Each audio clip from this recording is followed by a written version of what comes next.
Okay, let's unpack this. In modern conflict, technology just keeps pushing the boundaries, doesn't it? Actions reach further, hit harder. Yeah, absolutely. And we've just seen a really potent example of that in the Russia-Ukraine conflict with this significant cycle of strikes. That's right. We're talking about these, well, deep Ukrainian drone attacks hitting strategic Russian aircraft way inside Russia. And then almost immediately, a massive wave of Russian retaliatory strikes right across Ukraine. And you've sent over a really valuable set of sources covering all this. We've got analysis of satellite imagery, especially that synthetic aperture radar. SAR, yeah. Crucial stuff. Plus news reports, briefings. Exactly. So our mission here in this deep dive is to kind of cut through the noise, pull together the key info from these sources. What happened? How do we even know? And what's the impact, really, on both sides? What does it tell us about where things stand now? Consider this your focus briefing. We want you to get quickly up to speed on what's clearly a complex, fast-moving situation. So digging into the source material, the first thing that really stands out is the Ukrainian operation itself. Reports are calling it an unprecedented covert drone operation. Targeting multiple Russian air bases deep inside Russia, all over one weekend in early June 2025. And it got that name later, didn't it? Operation Spiderweb. Sources point to the SBU, the security service of Ukraine. Yeah, they claimed responsibility. And one report mentioned something interesting, and this wasn't impulsive. The SBU apparently spent, over 18 months planning it? They called it Operation Web. That kind of planning time, well, it makes sense when you look at the targets. We're talking about air bases like Belaya, Dyagilevo, Olenya, Ivanovo, Ukrainka. All hit over that weekend. And then Engels Air Base got hit separately, June 6th, according to the reports. And the key thing here, as the sources stress, isn't just where they hit, but what they aimed for. Right. Not just random infrastructure. These were strategic assets. The big bombers, Tu-95 Bears, Tu-22Ms, Tu-160s. And the A-50 AYACS planes, the airborne early warning aircraft. Real high-value targets. These are the heavy hitters for Russia's long-range stuff. Exactly. And Ukrainian sources, well, they made some pretty big claims about Operation Spiderweb. Said they used 117 drones. 117. Wow. And claimed they hit something like 34% of Russia's cruise missile carriers. Put a price tag on it, too, around $7 billion in estimated damage. And Zelensky reportedly confirmed they only used Ukrainian-made drones for that specific operation. That detail was in the sources? Yes. Domestically produced, which is, significant in itself. Huge numbers, if accurate. But okay, it strikes hundreds, maybe thousands of kilometers inside Russia. Yeah. How do sources verify the damage, especially if it's cloudy? Yeah. That's where the sources really highlight commercial satellite imagery, specifically synthetic aperture radar, SAR. Right, SAR, because normal satellites can't see through clouds. Exactly. But SAR, it's described as an all-weather imaging option. It punches through clouds, smoke, dust even. So you get a persistent view, no matter the weather down below. Pretty much. There's a quote in one source from ICEYE US saying these persistent all-weather monitoring capabilities are essential for situational awareness in conflicts like this. So commercial SAR helps fill the gaps, complements the big government spy satellites. Acts as a complement, provides redundancy, really important, according to the report. It sounds incredibly useful. But, is it foolproof? Does it see everything perfectly? Well, no. The sources are clear on the limitations, too. Commercial SAR resolution isn't always as sharp as, say, top-tier military satellites. Meaning it can be hard to definitively assess certain kinds of damage. Like, small shrapnel impacts might not show up clearly. Okay. So you often need to combine SAR with other intel to get the full picture. That's what the report suggests, yeah. It's a powerful tool, but part of a larger puzzle. Got it. So keeping those capabilities and limitations in mind, what did the sources say the satellite imagery actually showed at these bases? Let's start with Belaya. Okay, Belaya. Sources citing SAR imagery from ICEYE US assessed at least 4 Tu-95s likely damaged or destroyed. Likely damaged or destroyed. Okay. And reports mention other SAR providers, like Capella Space and Umbra, had imagery that seemed to align with that. Plus, there were ground-level videos showing smoke. Which lends credibility, yeah. Yeah. Okay, what about Olenya Air Base? Olenya's interesting. There were drone videos apparently targeting Tu-95s there, and one satellite image from Planet Labs might show damage to 3 Tu-95s and an An-12 transport plane. Might show. Yeah, the reports flagged it as low resolution, so hard to be certain just from that image. But then another source, citing AviVector and specific imagery from June 3rd, was much more definite. How so? It stated, quote, 4 completely destroyed planes can be seen. 3 295 MS and 1 AN-12. So you see a difference in certainty there, depending on the source and the imagery available. Really shows the challenge of verification, doesn't it? Okay. Dyagilevo. At Dyagilevo, they had a high-resolution image from Planet Labs. But according to one source, it showed no obvious signs of damage. But again, that caveat about hidden damage. Exactly. They reiterated that point. Even high-res optical might miss shrapnel or internal stuff. Ivanovo and Ukrainka. Any clear imagery there? According to the sources we have, at the time of reporting, clear satellite confirmation of damage hadn't really emerged for those two. Okay. And we should also quickly mention Engels Airfield again hit separately on June 6th. Right. The Ukrainian General Staff claimed to hit there. Reports mentioned large fires and damage to at least 3 fuel tanks. So if we synthesize what the satellite sources show, it looks like varying degrees of evidence, stronger indications of Belaya, maybe Olenya based on some reports, less clear elsewhere, or no visible damage from space. Which means the full scale claimed by Ukraine, that 34% figure, remains difficult to completely verify just using open source commercial satellites. That's a key takeaway. Absolutely.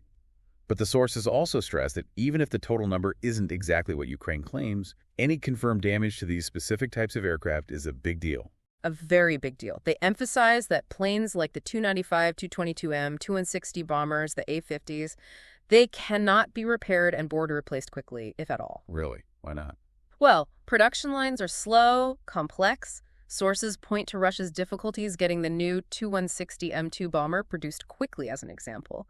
These aren't easy things to replace. Now, losing even 1 or 2 isn't just a minor inconvenience. Not at all. The analysis in the sources says even taking 1 or 2 bombers out of operation will impact the Russian aerospace forces. It hits their ability to launch those big cruise missile strikes against Ukraine and conduct long-range patrols. And beyond the immediate operational impact, the sources highlight a deeper strategic significance, right? They really do. This might be the core point. It's not just about the hardware. These planes are described as an integral part of Russia's nuclear deterrent. Specifically, the most flexible part of it. So losses here are framed in the reports as a direct blow to Russia's nuclear deterrent posture. And it's also a matter of great prestige. So it hits Russia's military capability and its projection of power, its image on the world stage. Precisely. That's the significance underscored in the source material. Okay, so that covers the Ukrainian strikes and the verification side. But as we said at the start, this triggered a major response from Russia, described as massive and devastating. Yes, widespread Russian aerial assaults across Ukraine followed pretty quickly, and Russia itself made the link explicitly clear. How so? Russia's Ministry of Defense put out statements calling their strikes a response to terrorist acts by the Kyiv regime. They directly labeled the Ukrainian drone operations as terrorism. And Ukrainian officials also linked the intensity of the Russian response to the damage done to their strategic planes. They did, according to reports. It definitely paints a picture of a rapid tit-for-tat escalation. So what was the scale of these Russian attacks, according to the sources you looked at? It was huge. Multiple regions, major cities hit: Kyiv, Kharkiv, Chernihiv, Lutsk, Ternopil listed. The reports detail some really large-scale waves. Like what? Well, one source described an overnight assault involving, get this, 206 drones, plus ballistic missiles, other missiles, just a massive number. 206 drones in one night. That's what one report detailed. Another attack wave involved nearly 50 missiles and over 40 drones, just huge salvos. And they used a mix of weapons. Yeah, the reports mention high-precision long-range air, sea, and ground-based weapons, as well as attack drones, specifically naming things like Kinzhal hypersonic missiles, Iskander or KN-23 ballistic missiles, KH-101 cruise missiles, Caliber sea-launched missiles, older KH-22s, KH-5969s, and those Shahed drones we hear so much about. The whole arsenal thrown at Ukraine. Yeah. And inevitably, tragically, the sources confirm casualties and damage from this. Yes, sadly. Initial reports mentioned at least 3 deaths overall, dozens injured. More specific accounts cited 3 rescuers killed and 27 injured in Kyiv alone. Rescuers killed. Awful. And in Kharkiv, reports mentioned 3 deaths and 21 injuries. The damage wasn't just military. Sources mentioned hits on industrial sites, infrastructure, but also residential buildings. Like apartments. Yeah, in Kharkiv, one report noted 18 apartment buildings and 13 private homes damaged. It's a devastating impact, clearly reaching civilian areas. And the sources put this in context, right? This isn't the first time Russia's targeted infrastructure like this. No, it's part of a pattern. The sources mention Russia has been systematically hitting Ukraine's energy grid since way back in October 2022. And there was that detail about the UN nuclear watchdog. Right. An interesting aside in the sources, the IAEA board condemned attacks on Ukraine's energy grid in November 2024. But the resolution, crucially, didn't name Russia as the one doing it. Even though Russia and China voted against that resolution. Exactly. A bit of diplomatic maneuvering highlighted in the reporting. So this intense cycle isn't just military tit for tat. It has these huge, devastating consequences for civilians and infrastructure, and causes wider ripples, too. What else did the sources mention? Well, one interesting thing was what they called emerging evidence of second-order impacts inside Russia after the drone strikes. Disruptions, new security measures. Like reports of ramped-up inspections of trucks in places like Irkutsk, which is, deep inside Russia, far from Ukraine, causing traffic jams, apparently. Wow. Increased truck checks way out in Siberia. That suggests, well, maybe a real nervousness about how those drones got there. Worries about internal launch points, maybe. Some kind of truck phobia. It certainly points to a heightened sense of alert and disruption internally triggered by those deep strikes based on the sources. And the sources also brought in some other context. Yeah, just briefly. Mention an ISW report from last August that detailed another big Russian strike series, but assessed Russia probably couldn't keep up that intensity regularly. Resource constraints, maybe? Possibly. Also, a note about a Belarusian military buildup near the border assessed as likely trying to stretch Ukrainian forces, not a real invasion threat because of constraints on Lukashenko. And a detail about Russia reportedly recruiting foreign fighters even from places like Indonesia. Just painting that broader picture of the conflict's pressures. Exactly. Different facets mentioned in the source material. So when you pull it all together, you've got these sophisticated Ukrainian deep strikes hitting really critical Russian assets. Confirmed, at least partly, by commercial satellites. Then this massive, damaging Russian retaliation across Ukraine, which Russia explicitly frames as a response. And it even causes these internal security jitters inside Russia. It really drives home how this war's evolving, doesn't it? Technology pushing the fight way beyond the front lines. And how crucial tools like commercial satellites are for just trying to understand what's happening, even with their limitations. And let's not forget the devastating human cost, especially for civilians in Ukraine caught in these retaliatory barrages. Absolutely critical point. So wrapping up this deep dive into the sources. Yeah. The intensity of this strike cycle, well, it doesn't exactly scream peace talks are imminent, does it? One source said it further dampened hopes for any deal soon. Yeah, that seems like a fair assessment based on the events described. And it leaves you, the listener, with some pretty heavy questions to think about based on what we've unpacked.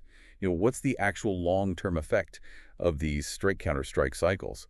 Does it fundamentally change anything strategically? Or is it mainly just this devastating pattern that inflicts terrible suffering without really moving towards an end? And it really highlights that challenge of verifying claims in modern war, right? Open source intel like satellites helps, but it's not the whole story. And how drone tech keeps making previously safe places and valuable assets suddenly vulnerable.